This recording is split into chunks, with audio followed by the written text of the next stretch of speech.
কিন্তু অনেক ভক্তের মাঝখানে তো প্রভু দূর হতে প্রতাপরুদ্র দেখতে পায়। একে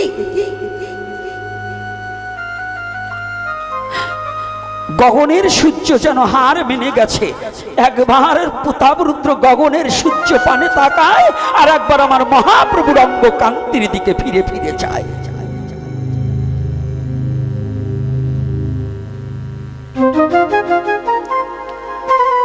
একই মহাপ্রভুর অঙ্গের ছটায়, অঙ্গের কিরণে যেন বৃক্ষতলা যেন আবার কোটি সূর্যের ন্যায় যেন ঝলক মারছে। যেন কৃষ্ণ বলে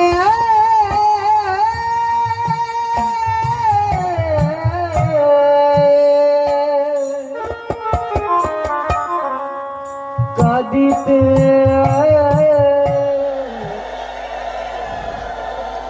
কলির যুগের জন্য ভগবান কেন ভক্ত বেশ ভাবাপন্ন হয়ে আসবে। আজকে দুটো আলোচ্য বিষয় থাকবে। গতকাল রূপ গোস্বামীর আলোচনা করেছিলাম নাকি, পরশুদিন থেকে শুরু করেছি। গতকাল সেটাকে কিছুটা আয়ত্ত।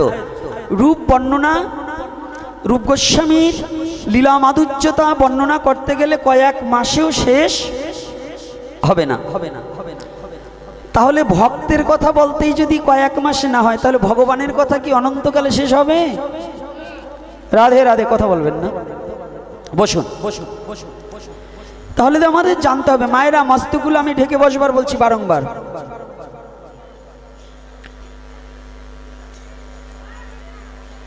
আজকে এই বিষয়ে আলোচনার জন্য অনুরোধ করেছে কয়েকজন ভক্ত, ফোন করেও আমাকে বলেছে যে বাবা আমাদের একটু এই বিষয়ে কথা বলবেন, তবে আগে ভগবানের কথা দু চারটে বলে নেই, তারপরে সামাজিক রাজনীতিক যেখানে যা মহাপ্রভু করে সেখানে যাব। কিন্তু আগে ভগবানকে একটু স্মরণ করে নেই। ভগবান কে, ইনি কেন আসলেন, আর ইনি কেন এই কলির যুগে নিজেকে কেন ভগবান বলে দাবি না করলেন। একটা জায়গায় করেনি তা নয়, কোথাও কোথাও করেছে। কোথায় করেছে এটাও জানবেন, সেটা একটু পরে বলছি। বিশেষত কারণ হচ্ছে ধনী ধনী ছাড়া আত্মীয়তা করা যায় না। গৌরহরি মনে মনে চিন্তা করলেন, তবে গৌর চিন্তা করেছেন কৃষ্ণ, যে কলিহত আগত কলির এই কলিহত জীবের সাথে মিশতে হলে, ওদেরকে ধর্ম পরায়ণতা করতে হলে ওদের মতো হয়ে আমার যেতে হবে। তো ওদের মতো কে? মানুষ নয়, মানুষের মতন। গৌরহরি কিন্তু মানুষ নয়। এইটার একটা উদাহরণ কেমন? আপনারা বলবেন যে ওনার তো হাত ছিল, পা ছিল, মুখ ছিল, কথা বলেছে, তাহলে মানুষ নয়? হ্যাঁ, উনি মানুষ নয়। রাস্তা দিয়ে একটা মা যদি হেঁটে যায়, পিছন থেকে আর একটা লোক বলছে দেখ রে, ওই যে না তোর মায়ের মতন, একেবারে দেখতে তোর মায়ের মতন, কিন্তু মা নয়, মায়ের মতন, তাহলে কি সে মা? আয় কথার উত্তর দেবেন, মা? তাহলে সে কেমন? মায়ের মতন। তো গৌরহরি মানুষের মতো কিন্তু মানুষ নয়। এই যে মায়েরা বাবারা ভালো করে বুঝুন, গৌরহরি মানুষের মতো কিন্তু মানুষ নয়। তাহলে সে কে? সে পরতন্ত্র ঈশ্বর নয়, গৌরহরি হচ্ছে স্বতন্ত্র ঈশ্বর। কে? স্বতন্ত্র ঈশ্বর।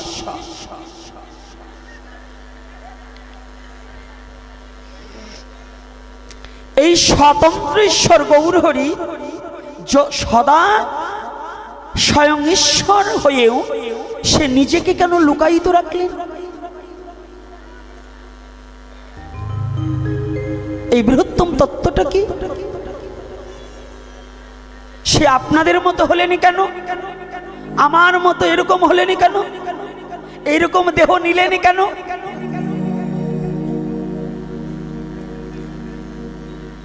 এর একটা বিশেষত কারণ হচ্ছে, যদি কিছু কাউকে দিতে হয় তার মতো না হলে দেওয়া যায় না। তো কাঙালের সাথে কলিহত জীবের এমন দিনহীন কাঙাল হবে।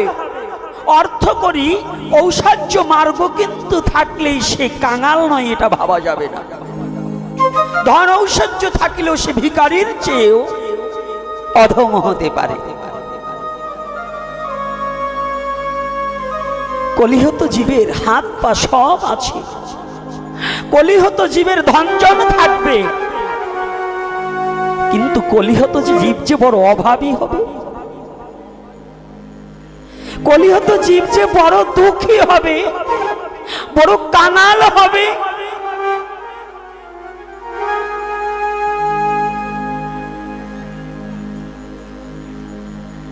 কেমন জানেন?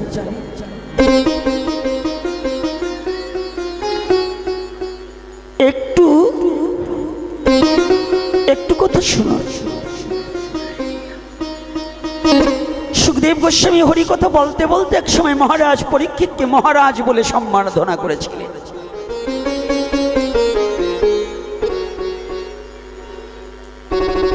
সুখদেব গোস্বামী যখন মহারাজ বলে সম্মাননা করেছেন, মহারাজ পরীক্ষিত বলছে, মুনিবর আপনি কাকে মহারাজ বলছেন? বলছে আপনাকে। বলছে না না, যে পরীক্ষিত রাজা ছিল, যে পরীক্ষিতের মস্তকে একদিন স্বর্ণের মুকুট ছিল,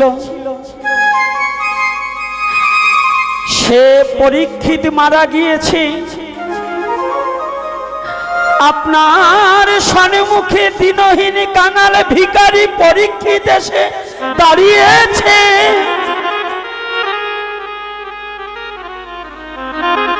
রাজার তো কোনো কিছুর অভাব থাকে না, রাজার কোনো কিছুর অভাব থাকে না। মুনিবর আপনার সম্মুখে যে ব্যক্তিকে দেখতে পাচ্ছেন, এ যে বড় অভাবী, এ যে বড় কাঙাল।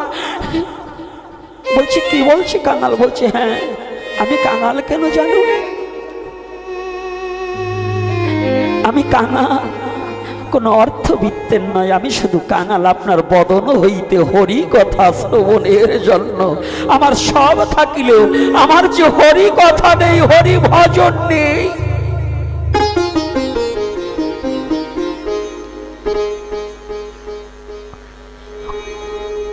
ঔষধ মার্গে কখনোই ঔষধ থাকিলেই কখনো ধনী হওয়া চাই না। কলিহত জীব টাকা থাকবে, ধন থাকবে, জন থাকবে, পুত্র পরিজন সব থাকবে, তথাপিও তিনি ভিখারি হবে। তাহলে কিসের ভিখারি? কলিহত জীবের সব থাকিতেও শুধু প্রেম আর নাম থাকবে না। কি থাকবে না? প্রেম আর আছে। সত্য কথা বলবেন। বর্তমান কলির যুগে সিচুয়েশনে দেখে একটু সত্য কথা বলুন তো, এই কলির যুগে নাম আর প্রেম কি খুব অভাব নয়?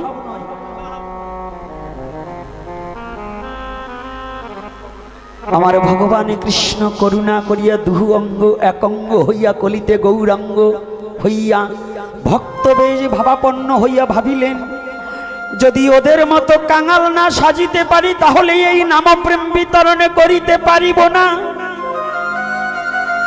আমি নিজে ভিখারি হইয়া ভিখারির কাছে গিয়া আমার দানের দুয়ার খুলিয়া দিয়া সবাইকে ধনী করিবার নিমিত্তে আমি প্রেমের ডালি মস্তকে লইয়া ঘুরিয়া বেড়াইব। আর বলবো, তোদের হাতে ধরি পায়ে পড়ি, তোরা একবারে বদনে বল হরি হরি হরি। আমার মহাপ্রভু আপনি না করলে কর্ম শিখানো না যায়, এই তো সিদ্ধান্ত গীতা ভাগবতে গায়।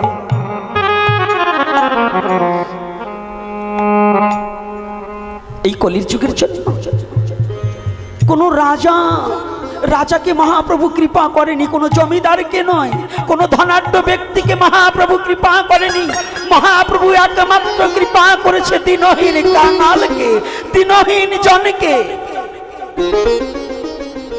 কোন রাজাকে মহাপ্রভু কৃপা করেনি, কোনো গ্রহণ থেকেও দেখাতে পারবে না কোনো রাজাকে। জমিদার পিতা পুত্রকে পর্যন্ত মহাপ্রভু কৃপা করেনি যত সময় জমিদারি ছিল, তাই তো বাবা? মহাপ্রভু যখন যাচ্ছে জমিদার পিতা পুত্রের জমিদারির ভিতর দিয়ে যখন যাচ্ছে, হঠাৎ করে ছোট ছোট কথা তো একটু এসে গেলে না বলে পারছি না, মহাপ্রভুর কথা তো, তারপরে আপনাদের ওই পাড়ায় আবার যাবে।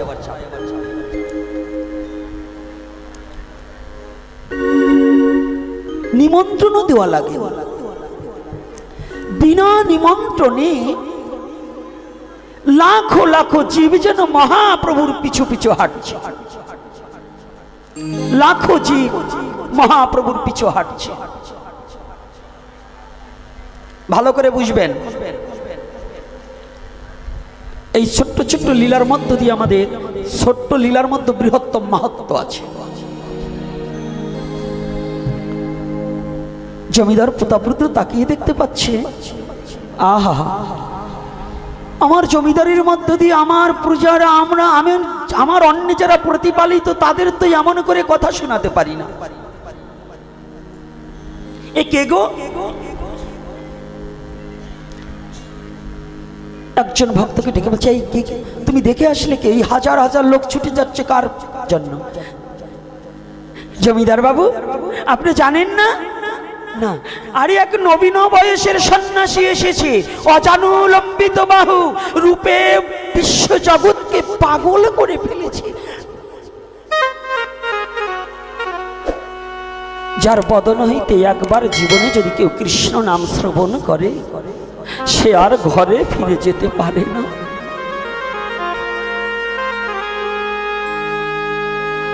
জানুন জানুন জানুন, যে একবার এই সন্ন্যাসীর বদন হইতে মধুমাখা কৃষ্ণ নাম শ্রবণ করেছে, যে একবার ওই সন্ন্যাসীর চরণ দুখানা দর্শন করেছে, যে একবার তার ওই চরণের ধূলিকণায় অঙ্গে লাগাতে পেরেছে, সে তার গৃহে যাওয়ার পথটা ভুলে গিয়েছে।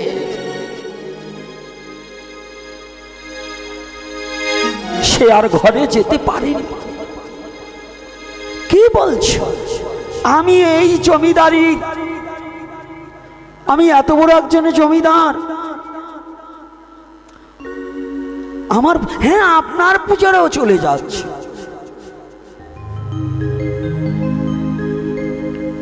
প্রতাপরুদ্র মনে মনে চিন্তা করলেন, কে গো? মহাপ্রভু তো বিশ্ব জগতের সমস্ত কিছু জানে। মহাপ্রভু প্রতাপরুদ্রকে করুণা করবার নিমিত্তে এসেছে। মহাপ্রভু দূরে বিষয় বাসনাকে দূরীভূত করার জন্য মহাপ্রভু একটু দূরে প্রতাপরুদ্রের জমিদারির মধ্যেই বসেছে এক বৃক্ষের নিচে। সমস্ত ভক্তরা বসছে, প্রভু হরি কথা বলছে, ভক্তরা সঙ্গ করছে। ইতিমধ্যে জমিদার প্রতাপরুদ্র ধীরে ধীরে করে প্রভুকে একটু দর্শনের জন্য এসেছে, কিন্তু অনেক ভক্তের মাঝখানে তো প্রভু দূর হতে প্রতাপরুদ্র দেখতে পায়। একে গগনের সূর্য যেন হার মেনে গেছে। একবার প্রতাপরুদ্র গগনের সূর্য পানে তাকায়, আর একবার আমার মহাপ্রভুর অঙ্গ কান্তির দিকে ফিরে ফিরে যায়।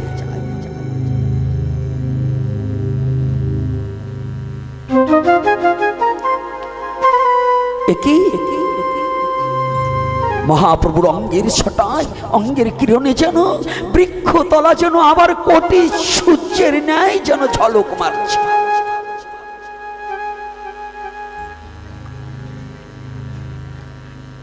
তো এই হুকি মেরে মেরে দেখতে দেখতে কাছে কাছে একটু দূরে আছে। তো যারা প্রতাপরুদ্রকে চিনে তারা দৌড়ে গিয়ে বলছে, এই আমাদের জমিদার প্রতাপরুদ্র আসছে, রাজা প্রতাপরুদ্র আসছে, একটু সরে যাও সরে যাও। তো প্রভু বলছে, এই কে আসছে গো? বলছে, রাজা প্রতাপরুদ্র আসছে। বলছে, আমি কোনোদিন রাজমুখ দর্শন করি না, চলে যেতে বলে।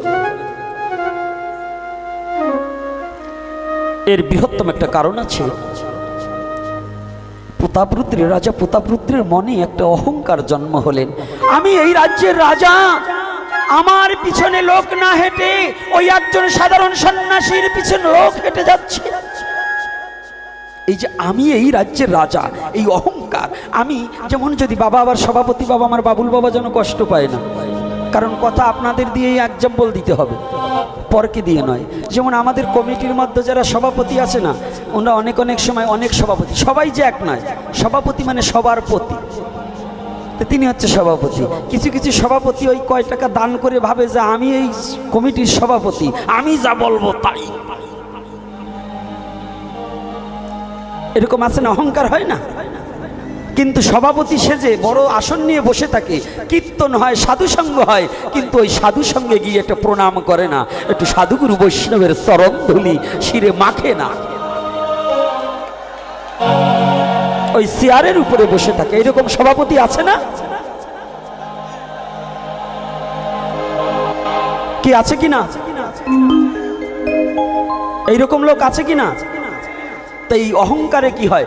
তিনটি বস্তু মানুষকে ধ্বংস করে, লোভ, হিংসা ও অহংকার। এই ভালো করে জানো, তিনটি বস্তু মানুষকে কি করে? কি কি? লোভ, হিংসা, অহংকার। সবচেয়ে কৃষ্ণ ভজনের বাদী হিসাবে লোভের চেয়েও বেশি হচ্ছে অহংকার। আমি গোপীনাথ এখন এতগুলো মালা টালা পরে, একটু তিলক টিলক পরে, সুপানে রঙের কাপড় পরে যদি ভাবি আমি যা সাধু হয়েছি, সাধু আর এই জগতে নাই, তাহলে সব শেষ। অর্থাৎ আমি গোপীনাথ একটা সাধুর বাড়ির, একজন ভক্তের বাড়ির, একজন বৈষ্ণবের বাড়ির কুকুর হওয়ার মতো যোগ্যতা এ জন্মে না, কোনো জন্মে হবে কিনা আমি জানি না। হবে কিনা আমি জানি না।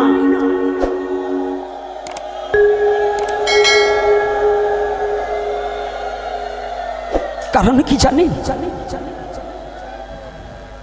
ভাবতে অবাক লাগে। প্রেম ভক্তির গুরু মহারাজ নরোত্তম দাস ঠাকুর তার আক্ষেপ লীলায় লিখেছিলেন, বৈষ্ণব দ্বারেরও যদি আমি হইতাম কুকুর, আমায় প্রসাদ দিয়ে তড়াইত বৈষ্ণব ঠাকুর। এই পথটা যখন যেদিন নয়নে পড়েছিল, মনকে ভেবেছিলাম, মন, মহাপ্রভু এবং সরগোস্বামীর পরে যদি প্রেম নিয়ে কোনো আলোচনা করে থাকে, তাহলে প্রেমের ঠাকুর নরোত্তমের দাসের উপরে আর কেউ, গৌর তত্ত্বের উপরে এত মধুর আলোচনা কেউ লিখতে পারে। নিতাই গৌরকে ফুটিয়ে তুলেছে যেখানে, যার কলমে, সে হচ্ছে আমাদের প্রেম ভক্তি গুরু মহারাজ নরোত্তম দাস ঠাকুর মহাশয়। তিনি আক্ষেপ লীলায় কত বড় কথা লিখেছেন, বৈষ্ণব দ্বারেরও যদি হইতাম কুকুর, আমায় প্রসাদ দিয়ে তড়াইত বৈষ্ণব ঠাকুর। জমিদার পুত্র নরোত্তম দাস ঠাকুর মহাশয় ছিলেন। তাহলে তার কথাটা কোথায় যে আমি বৈষ্ণবের বাড়ির কুকুর হওয়ার বাসনা? তাহলে দেখুন বৈষ্ণবের কত দীনতা, বৈষ্ণবের কত অনুরাগ, বৈষ্ণবের কত বিষয়ের প্রতি অনিচ্ছা।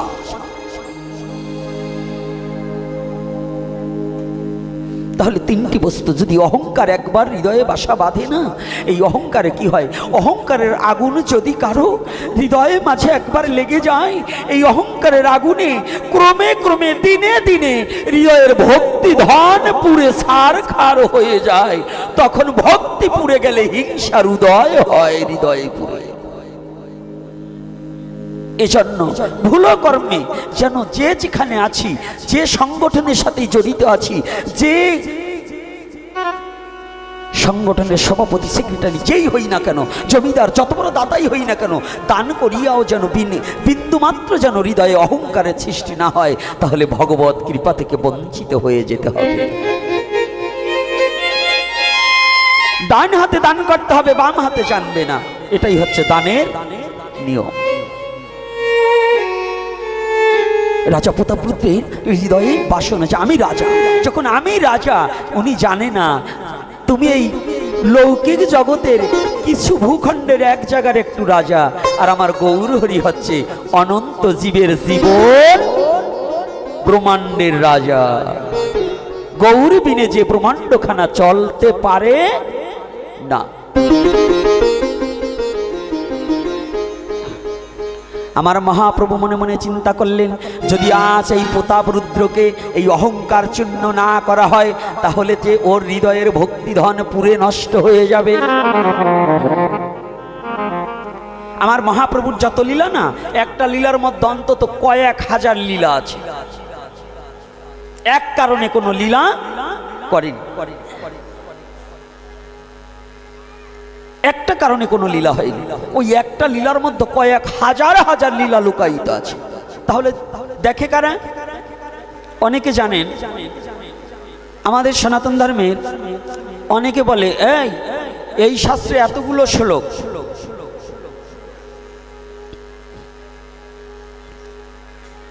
আর কোনো শ্লোক নেই। মিথ্যা কথা। ভগবান অর্জুনের সাথে কথা বলে যে কয়টা গীতার শ্লোক বলেছে, কত বাবা? 700 বলা হয় না, 4 জন মিলে 700।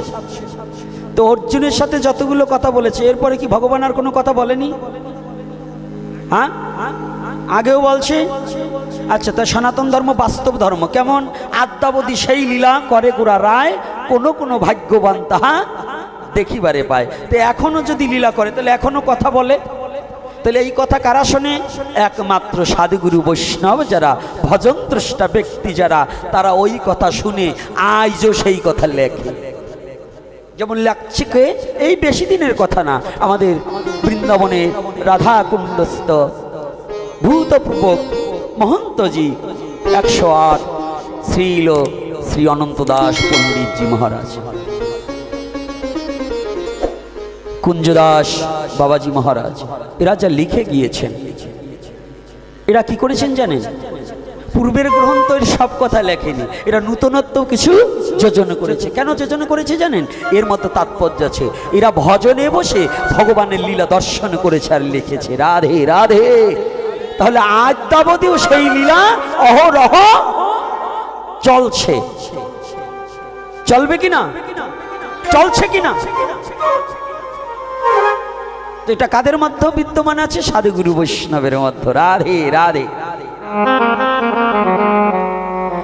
আজ যখন প্রতাপ রুদ্র হুকি পেরে দেখতে পেয়েছে, কেউ বলছে প্রভু গো, আপনাকে একটু দেখার জন্য রাজা প্রতাপ রুদ্র এসেছে। প্রভু একটু জোর কণ্ঠে বলেছে, না না না, আমি কোনো রাজার মুখ দর্শন করি না।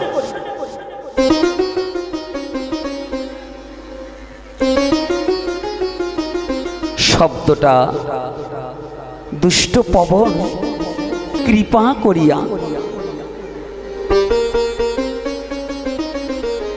প্রতাপ রুদ্রের কর্ণে পৌঁছিয়ে দিলেন। প্রতাপ রুদ্র শোনার সাথে সাথে মনকে বলছে, ও মন, আমি রাজা হয়ে আমাকে দেখার জন্য লোক কোনোদিন ছুটে আসেনি। যার অঙ্গ ছাটা সূর্যের কিরণের চেয়ে অধিকতর, যার বদনে দেখার সাথে সাথে আমি যেন সব ভুলে গিয়েছিলাম, আর আমি রাজা বিধায় তার চরণে প্রান্তে যেতে পারলাম না। কি হবে? কোটি কোটি লোক যার চরণ প্রান্তে যাবার জন্য লাইন দিয়ে ছুটে আছে, আর আমি রাজা বিধায় আমি তার চরণ দর্শন করতে পারলাম না। আমি আর চাই না এই রাজত্ব, আর আমি চাই না। ছুটে গেলেন, রাজাভরণ সব পরিত্যাগ করলেন।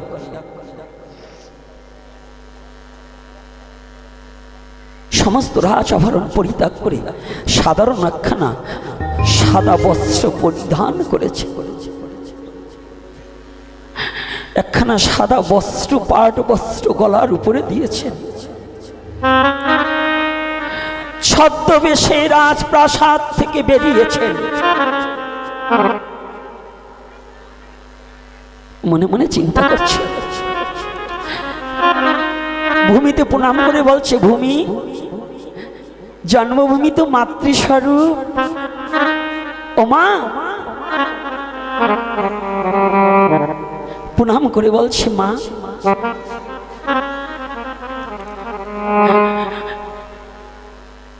যে রাজত্ব থাকলে পরে গৌরের চরণে যাওয়া যায় না, যে রাজত্ব থাকলে পরে গৌরের কাছে যাওয়া যায় না, গৌর যার মুখ দর্শন করে না, আমি আর এই রাজত্বে ফিরে চাই না মা। ও জন্মভূমি মা,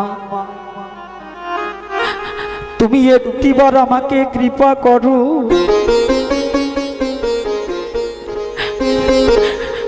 গর্ভধারিণী মায়ের পরেই তোমার স্থান মা,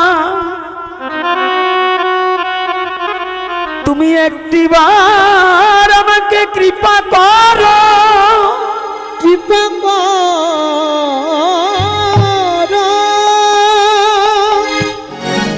আমি জানো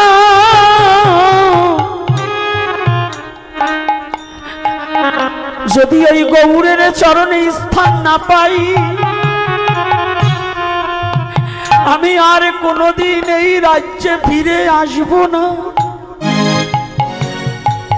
আমি কি করব জানো মা?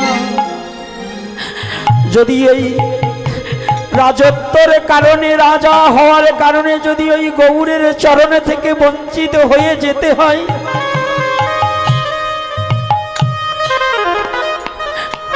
আমি আর কোনোদিন তোমার এই বুকে ফিরে আসব না। আমি কি করবো জানো? আমি সরোবরের জলে নিজের প্রাণকে বিসর্জন করে দেব।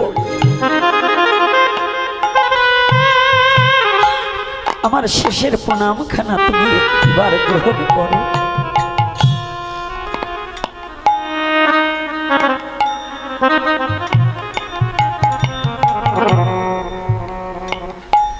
জানেন ইতিহাস, সনাতনী জাতি যে মাতৃভূমিকে কত ভালোবাসে। সনাতনী জাতির পৌরাণিক ধর্মগ্রন্থগুলো অধ্যয়ন করলে পরে এই সনাতনী জাতি মাতৃভূমিকে কত ভালোবাসে তা জানা যায়, তা বোঝা যায় যে মাতৃভূমিকে সনাতনী জাতি কত ভালোবাসতে জানে। তার প্রাণের চেয়েও বেশি ভালোবাসতে জানে মাতৃভূমিকে।